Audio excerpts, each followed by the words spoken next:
అంటే ఆ లైట్ వేయండి అని చెప్పాను. ఏదో షూటింగ్‌లో ఉందండి ఇంద్రజ. లైట్ వేస్తే చూసి అమ్మాయి బాగుంది. ఓకే. అని చెప్పాను. అంటే నేను నేను ఆలోచించాల్సిన ఫేస్ వరకే కదా! నేనేమి ఇంకేమి అంటే ఇంకేమి స్ట్రక్చర్‌లు మీకు చూసి ఇయన్నీ చూడవలసిన అవసరం నాకు లేదు. ఎప్పుడు నే ఎప్పుడు అసలు మీరొక అది అంటే కన్సిడర్ చేయలేదా సార్? ఫిగర్ ఎలా ఉంది? అసలు ఎప్పుడు ఎప్పుడు? ఫిగర్ గురించి నేను పట్టించుకోనండి. ఫేస్ మాత్రం పట్టించుకుంటాను. హ్మ్. చాలా ఎక్కువ పట్టించుకుంటానండి. ఎంత హ్మ్. ఎలాగంటే నేను బాగా అంటే బాగా డీపర్‌గా వెళ్ళిపోతానండి. అంత పర్ఫెక్షన్ వస్తదా రాదా? ఎక్స్‌ప్రెషన్ అంటే కళ్ళతోటి చెప్పేది ఉంటదండి. ఆహ్, హ్మ్. చిక్స్‌తో చెప్పేది ఉంటదండి. నవ్వుతో చెప్పేది ఉంటదండి. హ్మ్. ఇట్లా రకరకాలుగా ఉంటాయండి. హ్మ్. నొసలుతో చెప్పేది ఉంటదండి. హ్మ్. ఇవన్నీ పలుకుతాయా? పలకవా? అని మాత్రం చెక్ చేసుకుంటానండి. హ్మ్. చేసుకున్న తర్వాతే నేను ఓకే చేస్తానండి. హ్మ్. సో, అలా ఇంద్రజ గారిని ఆ! హ్మ్. అంటే కాకపోతే మరీ కొంచెం ఇలా లావుగాను ఇలా ఉంటే ఇప్పుడున్నటువంటి టర్మ్స్‌కి కరెక్ట్ కాదు కాబట్టి కాస్త స్లిమ్‌గా కాస్త బాగా ఓకే. ఎలా ఉన్నా. బట్ ఫేస్ మాత్రం చాలా ఎక్స్‌ప్రెసివ్‌గా ఎక్స్‌ప్రెసివ్‌గా ఉండాలండి. మళ్ళీ గుడ్‌గా ఉందా? బ్యాడ్‌గా ఉందని కూడా నేను చూడనండి. హ్మ్. ఎక్స్‌ప్రెసివ్‌గా ఉండాలది. అంటే చెప్తా ఉంటే చాలండి చిన్న చిన్న అంటే ఇప్పుడు చూడండి ఇప్పుడు నేను మీతో మాట్లాడుతున్నాను నేను. మాట్లాడుతూనే చిన్న చిన్న ఎక్స్‌ప్రెషన్స్ మీకు పలుకుతా ఉంటాయి. అవును. అలా పలకాలండి. హ్మ్. Great sir. చాలా బావుంది. అయితే మీరు ఇంద్రజ గారిని తీసుకొచ్చినాక మళ్ళీ ఎలా ఇంద్రజ గారిని తీసుకొచ్చిన తర్వాత ఆహ్, హ్మ్. మళ్ళీ తర్వాత 'మాయలోడి' సినిమా కంప్లీట్ అయిపోయిందండి. అదే తర్వాత 'యమలీల' సినిమా కంప్లీట్ అయిపోయింది. అయిపోయిన తర్వాత 'శుభలగ్నం' సినిమాకి వచ్చినప్పుడు సౌందర్య ఫోన్ చేసి, "సార్ నేను ఒక చిన్న తప్పు చేశాను. నన్ను రెక్టిఫై చేసుకునే ఛాన్స్ కోసం నేను చూస్తున్నాను సార్. మీరు అవకాశం ఇస్తే." హ్మ్. "అదేంటమ్మా అంత మాట అన్నావు నువ్వు? అదేంటి నీ సొంత అన్నయ్య లాంటి వాడిని నేను. చెప్పమ్మా నీకేం కావాలో చెప్పు." హ్మ్. అంటే లేదండి మీ సినిమాలో నేను కనీసం నిలబడినా సరే సరిపోద్ది. సౌందర్యం ఉంది అనేటటువంటి చిన్న పదం వినిపిస్తే చాలు నాకు అలా. సరేనమ్మా నేను నేను ఏదో ఒకటి చేస్తానులే అని చెప్పి అప్పుడు ఈ సాంగ్ చేశానండి. బాబు మోహన్ పక్కనే. మరి బాబు మోహన్ పక్కన చేస్తావా అని కూడా అడిగానండి. యెస్ 100% చేస్తాను. ఎవరైనా నాకు అనవసరం అండి. మీ సినిమా అయితే చాలు నేను చేస్తాను అంతే. అందంతే చేసింది.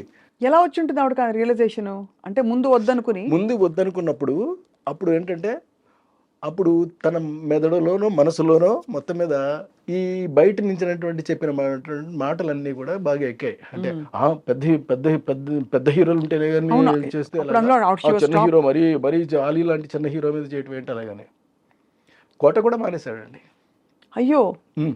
మానేస్తే చేయలేనంటే అప్పుడు కోట బదులు భరణిని పెట్టాను నేను. హ్మ్. అందుకనే మీకు అప్పటి నుంచి కూడా నాకున్న అనుభవంతోటండి నేను చెప్తున్న మాట ఏంటంటే, క్యారెక్టర్ కన్నా చిన్న హీరోని పెట్టుకుంటే, చిన్న ఆర్టిస్ట్‌ని పెట్టుకుంటే, ఎప్పుడు మీకు నో చెప్పే ప్రసక్తి ఉండదండి. మనం ఏమైతే అనుకుంటున్నామో అది ఎగ్జాక్ట్‌గా తీసుకురాగలుగుతాము. హ్మ్. లేకపోతే చెప్పిందల్లా విని, ఆళ్ళు చెప్పేదంతా విని, ఆళ్ళ బ్రెయిన్‌లో ఏవైతే ఉందో దాన్ని మాత్రం మనం ప్రొజెక్ట్ చేయాల్సొస్తది. మీకు పెద్ద పెద్ద సినిమాలన్నీ కూడా ఫ్లాప్ అవ్వడానికి ప్రధానమైన కారణం ఇది మాత్రమే. హ్మ్. ఎందుకంటే వాళ్ళకి అంత బ్రెయిన్స్ ఉండవండి. అంత స్ట్రక్చర్ ఉంటది. బాడీ ఉంటదండి. బాడీ కానీ ఉంటది కదా! బ్రెయిన్ బ్రెయిన్స్ ఉంటది. ఉండవు. కానీ బ్రెయిన్ వాడతారు. అక్కడే వస్తుందండి మెయిన్ ప్రాబ్లమ్. ఓహో! లేని బ్రెయిన్‌ని వాడే ప్రయత్నం లేని చేస్తారు బ్రెయిన్‌ని వాడేటటువంటి ప్రయత్నం చేయటం వల్లే మీకు సినిమాలన్నీ కూడా వరుసటి ఫ్లాప్ అవుతున్నాయి. హ్మ్. అందరు హీరోలు అంతేనా సార్? మీరు డామ్ అని చెప్పారు. ఈ కుండ బద్దలు కొట్టి ఇవాళ వద్దులేండి కాదు సార్. ఎందుకొచ్చింది. అంటే సీరియస్‌గా బికాజ్ నిజంగా హీరో సెంట్రిక్‌కి ఏవండి రెమ్యునరేషన్స్ అవి కూడా వాళ్ళు పెద్ద ఎవరో బయట వాళ్ళు కాదు మన వాళ్ళే గదా! అవును. అంతే కదా! కడుపు చించుకుంటే కాళ్ళ మీద పడతదనేది సామెత ఉంది మనకి. అవును. ఎందుకు మనం చించుకుని మన కాళ్ళ మీద మనమే పడేసుకోవడం? వాళ్ళు మనవాళ్ళే కదా! పోనీ ఒక క్లాత్ వేసి అప్పుడు కడుపు చించుకుందాం సార్. అప్పుడు క్లాత్ తీసేయొచ్చు. అంటే నేను అడగడం అది కాదు సార్. నిజంగానే హీరో సెంట్రిక్ సినిమా బాగా అది అది ఇంకో స్కూల్ ఆఫ్ థాట్. అంటే హీరో కోసం డైలాగులు, ప్లానింగ్, స్క్రీన్ ప్లే ప్లాన్ చేయడం అది ఇది. అలా ఆ స్కూల్ ఆఫ్ డైరెక్టర్స్ కూడా చాలా మంది ఉన్నారు.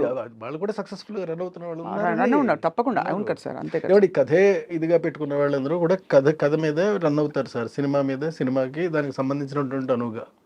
హీరో మంచి అన్నా చేయొచ్చు, చెడు కూడా చేయొచ్చండి. ఏదైనా చేసినా సినిమా హిట్ అవ్వడానికి ఏం కావాలో అది మాత్రం కోరుకుంటారు. దాన్నే ప్రెజెంట్ చేస్తారు. అప్పుడే డెఫినిట్‌గా ఆడతాయి కూడానండి. మన సుకుమార్ గారు ఈ హ్మ్. రెండిటిని బ్లర్ చేసి హ్మ్. కథలో ఉండే ఇంపర్ఫెక్షన్స్ హీరోలో హ్మ్. అంటే కొంచెం ఇలా పెట్టుకోవడం గాని, పుష్పలో మ్మ్. పుష్పరాజు, మ్మ్. లేకపోతే తగ్గేదేలే అంటాం. అంటే అదేం తప్పేం లేదండి, అది క్యారెక్టరైజేషన్ అయినప్పుడు అప్పుడు మరి వాళ్ళు పెద్ద హీరోలు అయ్యిండి, స్టార్ మెటీరియల్ అయ్యిండు కూడా వాళ్ళు ఒదిగిపోయినట్టే కదా క్యారెక్టర్లో. అల్లు అర్జున్ గారు ఫర్ ఎగ్జాంపుల్. రియల్లీ అక్కడ చాలా బాగా చేశాడండి అతను. అవును, నేషనల్ అవార్డు వచ్చింది ఆయనకి. సో అలా అంటే ఇప్పుడు కొద్ది కొద్దిగా మేబీ కృష్ణారెడ్డి గారు ఈ నెక్స్ట్ సినిమా కూడా వీఆర్ వెయిటింగ్ సార్. మంచి సోషల్ ఫ్యాంటసీ చూసి ఎన్రోల్ అయింది సార్ మీరు చెప్పిన ద నాలెడ్జ్ టైప్. ఎందుకంటే మనకి ఎంతసేపు ఈ ప్లేన్లోనే లేదు అలాంటివి కాకుండా. లేదండి, కంప్లీట్గా ఒక కొత్త సినిమాని కొత్త జోనర్లో కొత్తదనం క్రియేట్ చేసినట్టే నేను చూపెడతాను సినిమానండి. ఎందుకంటే నాకు గ్యాప్ కూడా వచ్చేస్తుంది. ఈ గ్యాప్లో నేను ఏం చేశానంటే ఖాళీగా అయితే లేనండి, ప్రతి క్షణం ఒక పని చేస్తూనే ఉన్నానండి. అందులో కొన్ని పనులు చెప్తాను మీకు ఏం చేశాను అని. నేను రాబోయేటటువంటి నా జీవితానికి సరిపడా నేను కథలన్నీ అల్లేసుకుని రెడీగా పెట్టేసుకున్నానండి సినిమాలు చేయడానికి. నా దగ్గర ఇప్పుడు 10 కథల స్టోర్ ఉన్నాయండి, బాబా స్టాక్ ఉన్నాయి. ఇందులో ఇవన్నీ కూడా నేను చేస్తానండి. ఒక మెజిషియన్స్ లవ్ స్టోరీ రెడీగా ఉంది సిద్ధంగా. మెజిషియన్ లవ్ స్టోరీ అండి, love story of A magician. Next అమ్మ పుట్టినవారు ఒకటి సిద్ధంగా ఉందండి, గంధర్వవనం ఒకటి రెడీగా ఉంది.